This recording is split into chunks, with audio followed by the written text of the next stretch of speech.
সত্তরের দশক রাজনৈতিক দৃষ্টিকোণ থেকে পুরো পৃথিবীতে খুব গুরুত্বপূর্ণ একটা সময়। আমরা আমাদের বাংলাদেশের স্বাধীনতা অর্জন করেছি এই সত্তরের দশকের একদম প্রথমের দিকে। কেমন ছিল সত্তরের দশক? চারদিকে সবকিছু কি সাদা কালো ছিল, নাকি এখনকার সময়ের মতো প্রত্যেকটা রং সেই সময় উপস্থিত ছিল? চলুন সত্তরের দশকের একদম প্রথম দিকে রিলিজ হওয়া অ্যারামিস হাউসের 900 পারফিউমটা নিয়ে সেই সময়টাকে একটু কল্পনা করার চেষ্টা করি। And this is aroma talk by আপন।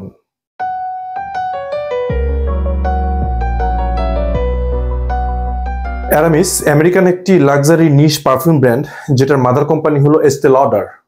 60-এর দশকে শুরু করলেও খুব কম সময়ের ভিতরে পুরো পৃথিবীতে এই ব্র্যান্ডটা ছড়িয়ে যায় খুব ইউনিক এবং ম্যাসকুলিন কিছু পারফিউম রিলিজ করার কারণে। So this is Aramis 900। 1973 সালে বার্নার্ড শান্ট পারফিউমার এই পারফিউমটা ডিজাইন করেছেন। সমসাময়িক অনেকগুলো পারফিউম তিনি ডিজাইন করেন এবং উনি একদম ক্লাসিক মাস্টার পারফিউমার। সো অ্যারামিসের বোতলে দেখা যাচ্ছে যে আসলে গোল্ডেন কালারের জুস এবং খুব বেসিক একটা বটল, খুব বেশি থিক না, থিন, আর খুব চিপ ম্যাটেরিয়ালের প্লাস্টিকের একটা ক্যাপ, বাট ভালোভাবে ফিট হয়ে থাকে। এটা যে সামনে স্টিকারে যে 900 লেখা, স্টিকারটার উল্টা সাইড থেকে কিছু ডিটেলস দেখা যায় স্টিকারের পিছনের দিকে যেটা প্রিন্ট করা থাকে। চলুন এটার স্প্রেটা দেখা যাক। এটার জুসটা অনেক পোটেন্ট। এটা ইনফ্যাক্ট ক্যাপ খোলার পর থেকে এটার গন্ধ পাওয়া শুরু করলাম। ক্লাসিক একটা পারফিউম এটা। অ্যারামিস প্রত্যেকটা পারফিউমই আসলে আলাদা আলাদা প্যাকেজিং এ প্রথম থেকে রিলিজ করে থাকে। সেগুলো আসলে ভিন্টেজ ব্যাচ, এবং পরবর্তীতে জেন্টলম্যান কালেকশন বলতে সেম বাটলের তার একটা সিরিজ বের করে যেখানে তাদের বিখ্যাত সবগুলো পারফিউম রিলিজ হয়েছিল। সো 900 এগুলোর সবগুলোর ভিতরে আসলে ওয়ান অফ দ্য বেস্ট। পারফিউমটার ক্যাটাগরি হলো উডি শিফরা। এখন অ্যারামিসের প্রত্যেকটা পারফিউমে একটা জিনিস খেয়াল করা যায়, আসলে এগুলোর নোট ব্যাকগ্রাউন্ড গুলো যদি আমি মনে করে বলতে যাই তাহলে আসলে একটা মাসিক বাজারের লিস্টের মতো ব্যাপার হয়। সো এত নোটের ভিতরে যাব না, কিন্তু প্রমিনেন্ট যে নোটগুলো খুব ভালোভাবে স্পষ্ট খেয়াল করা যায় সেগুলো নিয়ে কথা বলি। টপ নোটে রোজউড আর হালকা সাইট্রাসেস বোঝা যায়। হালকা সাইট্রাসেস জাস্ট একটা সেন্ট প্রোফাইলের একটা অংশ। বেসিক্যালি রোজউডটা খুব প্রমিনেন্ট। আর মিড নোটে যে নোটগুলো ব্যবহার করা হচ্ছে সেগুলো আসলে সবগুলাই ফ্লোরাল, এবং এটার মিড স্টেজটাও পুরোপুরি ফ্লোরাল। এখানে থাকে গোলাপ, জেরানিয়াম এবং কার্নেশন, আরো বিভিন্ন ফ্লোরাল নোটস। আর এটার বেজ নোটে ব্যবহার করা হচ্ছে ওকমস, পাচুলি এবং সিবেট বা খাটাসের যে নোট, একটু অ্যানিমালিক, একটু ডার্টি, একটু স্ক্যাঙ্কি, একটু উগ্র টাইপের গন্ধ, কিন্তু এই গন্ধটা আসলে সবগুলো নোটের সাথে ব্লেন্ড হয়ে একটা সুপার ম্যাসকুলিন ব্যাপার দাঁড় করায়। ওপেনিং এ খুব শার্প গোলাপের গন্ধ এবং হালকা সাইট্রাসেসের গন্ধ থাকে, এবং এই সময়টাতে সেন্ট প্রোফাইলটা আসলে একটু উডির দিকে থাকে, কিন্তু এই সময়টা বেশিক্ষণ লাস্ট করে না। এই উডি প্রোফাইলটা আসলে খুব কম সময়ের ভিতরে আস্তে আস্তে স্পাইসি উডি একটা প্রোফাইলের দিকে যায়, আর সাথে সামান্য একটা সবুজ, একটু গ্রিন, একটু নেচার কেন্দ্রিক একটা হালকা ভাইব পাওয়া যায়, যে ব্যাপারটা শুধুমাত্র খেয়াল করেছি এই পারফিউমটা থেকে গরমে পাওয়া যায়, শীতে ব্যাপারটা খুব একটা টের পাওয়া যায় না। এবং মূলত এই ব্যাপারটা আসে হলো লিলি অফ দ্য ভ্যালি, একটা ফ্লোরাল নোটস এখানে ব্যবহার করেছে, সেখান থেকে এই সতেজ ব্যাপারটা আসে। আর সময় যত এগুতে থাকে তত এখান থেকে আসলে রোজ উড এবং গোলাপ এই দুইটার আসলে ব্যাপারটা প্রাধান্য পেতে থাকে এবং আরো কড়া হতে থাকে। আবার রোজ নোটের পাশাপাশি যে কার্নেশন এবং জেরানিয়াম নোটগুলো ব্যবহার করেছে সেগুলোর গন্ধ আসলে কিছুটা গোলাপ টাইপেরই, যার ফলে একটা টোটাল রোজি একটা মিড স্টেজ পাওয়া যায়। কিন্তু ওই যে সিভেটের যেটা অ্যানিমালিক নোট ব্যবহার করা হয়েছে সেটা আসলে সবসময় এই ফ্লোরাল নোটটার সাথে একটা ম্যাসকুলিনিটি অ্যাটাচ করে রাখে। এবং একটা ব্যাপার আসলে এই সময় বলে রাখা ভালো, সেটা হলো সিভেট বা খাটাসের যে নোটটা ব্যবহার করা হয়েছে সেটা কিন্তু আসলে পুরো পারফিউমের আসলে স্ট্রাকচার দেয়। ব্যাপারটা এরকম যে পারফিউমের ফ্রেমটা সিভেটের নোট দিয়ে তৈরি, এবং এই ফ্রেমের ভিতরে যে মেন এলিমেন্ট থাকে সেটা মেনলি রোজি, কিন্তু এই গোলাপ বা রোজের নোটটা মোটেও সোপির দিকে যায় না, সম্পূর্ণ উডি প্রোফাইলের ভিতরেই থাকে, উডি স্পাইসি। এই পারফিউমটা যখন রিলিজ হয়েছিল, অর্থাৎ প্রথম দিকের ব্যাচ বা ভিন্টেজ ব্যাচ যেগুলো ছিল সেগুলোতে কিন্তু আসলে খাটাসের তেল নিঃসরণ করে ব্যবহার করা হতো, এবং এটা করার জন্য মূলত খাটাসকে মেরে ফেলতে হয় বা সিভেটকে মেরে ফেলতে হয়। তো ওই ব্যাপারটা এখন সম্পূর্ণ নিষিদ্ধ। সো এটা সিনথেটিক ভাবে ব্যবহার করা হয়, এবং এটা আসলে খুবই দারুণ একটা ব্যাপার যে সিনথেটিক খাটাসের নোট আর অরিজিনাল খাটাসের নোট আসলে স্মেলস এক্স্যাক্টলি সিমিলার। মানুষ প্রযুক্তি দিয়ে এতটুকু নিজের আওতায় নিয়ে নিয়েছে। আমরা যারা মানুষ আছি আমাদের প্রত্যেকের শরীরে কিন্তু একটা অর্গানিক চাপা একটা গন্ধ আছে, এটাকে দুর্গন্ধ বলা যায় না। হয়তোবা আপনার শরীরের ঘাম ব্যাকটেরিয়ার কারণে হয়তোবা একটা দুর্গন্ধ তৈরি করতে পারে, কিন্তু আপনার শরীরে কিন্তু একটা চাপা অর্গানিক একটা গন্ধ আছে। তো তো এই অর্গানিক গন্ধটা আর এই ফ্লোরাল যে নোটস গুলো থাকে পারফিউমের, সেটার মাঝখানে আসলে ব্রিজ হিসাবে ব্যবহার হয় হলো সিভেটের নোটটা। সো এটা এমন ভাবে আপনার শরীরের গন্ধের সাথে ব্লেন্ড হয়ে যাবে যে আপনি আপনার শরীরের গন্ধকে দেখবেন যে আসলে একটু বেটার মনে হচ্ছে, আরো বেশি অর্নামেন্টেড মনে হচ্ছে। আপনার শরীরেরই গন্ধ আপনি চিনতে পারবেন, কিন্তু বুঝতে পারবেন যে এই জিনিসটা আসলে আপনার শরীরের গন্ধটাকে লুকিয়ে পারফিউমটা যে নিজেকে জাহির করছে তা না, এই আপনার শরীরের সাথে একদম ব্লেন্ড হয়ে থাকে। বেসিক্যালি ক্লাসিক পারফিউম গুলোর এই ফিচারটা আমার খুব ভালো লাগে। আর ড্রাই ডাউনে যে পারফিউমটা আস্তে আস্তে মাইল্ড হয়ে যায়, স্কিন টোন হয়ে যায়, এবং সেটা অনেক পরে 10-12 ঘন্টার মতো এটা অনায়াসে পারফর্ম করে।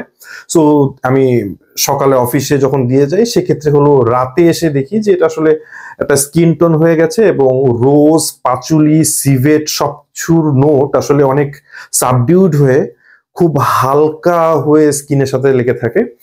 এবং এই ব্যাপারটা তখন আসলে একটু গোলাপের শুকনা পাপড়ি, যেটা বইয়ের ভিতরে অনেকে গোলাপের পাপড়ি রেখে দেয়, সেটা শুকিয়ে গেলে যে গন্ধ হয়, সেরকম একটা গন্ধ হয়। আবারও বলে রাখি, আমি আসলে অনেককে এর থেকে রোজ সোপ বা গোলাপের সাবান টাইপের একটা ভাইব পেতে শুনেছি, কিন্তু আমি কখনো এরকম পাইনি, আমার কাছে মনে হয়নি।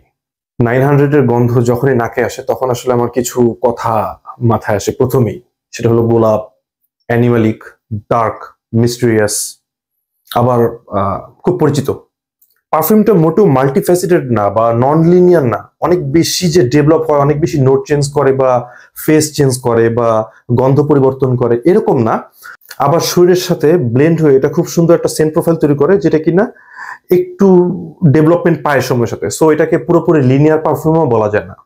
এই দিক থেকে এটা আসলে একটা স্ট্যান্ডার্ড প্রোফাইল বলা যায়। একটু ম্যাচিউরড ক্রাউডের জন্য এটা সুইটেবল হবে, অর্থাৎ 30 ঊর্ধ্ব যে কেউ এই পারফিউমটা ব্যবহার করতে পারবেন। এত লম্বা সময় ধরে মার্কেট কাঁপানো বা সবার পছন্দের একটা পারফিউম এটা। সো এটা আসলে সব এনভায়রনমেন্টে ব্যবহার করা যায়, সব সিজনে ব্যবহার করা যায়। ব্যবহারের পরিমাণটা কম বেশি হবে সিজনের সাথে। আর স্পোর্টি বা অ্যাক্টিভ এনভায়রনমেন্টে পারফিউমটা আসলে একদম স্যুট করবে না। আর যেহেতু রোজ হেভি একটা পারফিউম এটা, সো একদম এক্সট্রিম হাই হিটে পারফিউমটা আপনি এনজয় নাও করতে পারেন। তবে অনেক গরমের ভিতরে আমি খেয়াল করেছি, যদি বাতাস থাকে সেক্ষেত্রে পারফিউমটা খুব এনজয়েবল। সোজা কথা, ভ্যাপসা গরমে এই পারফিউমটা একটু সমস্যা। কালো আউটফিটের সাথে এই পারফিউমটা আসলে মাইন্ড ব্লোয়িং, আউটস্ট্যান্ডিং। আসলে পারফিউমের দাম ড্রাস্টিক্যালি অনেক বেড়ে যাচ্ছে, কিন্তু বর্তমানে কারেন্টলি এটা মার্কেটে 4,500 থেকে 5,000 টাকার ভিতরে পাওয়া যায়। একটু রেয়ার, পরিচিত বা ট্রাস্টেড সোর্স থেকে নিবেন, সেক্ষেত্রে সবচেয়ে ভালো হয়। আর দুইটা ব্যাপার আপনি অবশ্যই মাথায় রাখবেন এই পারফিউমটা ট্রাই করার বা কেনার আগে। প্রথমটা হলো, আপনি কি অনেক পুরোনো দিনের কোনো পারফিউম ট্রাই করতে চাচ্ছেন কিনা, আর আপনি কি অনেক কমপ্লেক্স একটা পারফিউম ট্রাই করতে চাচ্ছেন কিনা। ক্লাসিক পারফিউমকে আসলে রেট করা কোনোভাবেই উচিত না, কারণ 70-এর দশকের একটা পারফিউম এত লম্বা সময় ধরে সফলতার সাথে সেই সময়টাকে যে ধরে রেখেছে, সেই সময়ের আবহটাকে ধরে রেখেছে, সেই পারফিউমকে আসলে রেট করার পক্ষপাতী আমি না। পারফিউমটাকে আমি ভিজুয়ালি ইনকর্পোরেট করব সালভাদর দালির 1958 সালের আঁকা একটা পেন্টিং, মেডিটেটিভ রোজ। এই পেন্টিংটাতে দেখা যায় একটা ভার্টিক্যাল ক্যানভাসে একটা ল্যান্ডস্কেপ, এবং ল্যান্ডস্কেপটা পুরো ছবির খুব কম পোর্শনে রয়েছে। বড় দিগন্ত দেখা যাচ্ছে, দূরে গ্রাম দেখা যাচ্ছে, চাষবাস করার মাঠ দেখা যাচ্ছে, রাস্তা দেখা যাচ্ছে, পাহাড় দেখা যাচ্ছে। সূর্যাস্তের সময় এই ব্যাপারটা ধারণ করা, কিন্তু পুরো ব্যাপারটা পুরো ছবির একদম নিচের দিকে, এবং উপরে থাকে বিশাল আকাশ, এবং সেখানে খুব মসৃণ মেঘ। এবং এই ল্যান্ডস্কেপের মাঝামাঝি জায়গায় দেখা যায় যে একটা কাপল কাছাকাছি দাঁড়িয়ে আছে, এবং তাদের ছায়াটা আসলে উল্টা সাইডে এসে পড়েছে। এবং ছবিটার সেন্টারে থাকে বড় একটা ফুটে থাকা গোলাপ, এবং গোলাপের মাঝখানে কিছু শিশির বিন্দু। ছবিটা খুব আইকনিক, এবং সালভাদর দালি আসলে কি চিন্তা ভাবনা করে কি কম্পোজিশন করতেন সেটা আসলে উনি ভালো বলতে পারবেন। বিভিন্ন আর্ট ক্রিটিকরা শুধুমাত্র আর ছবিগুলো বা পেন্টিং গুলো ব্যাখ্যা করার চেষ্টাই করে যায়।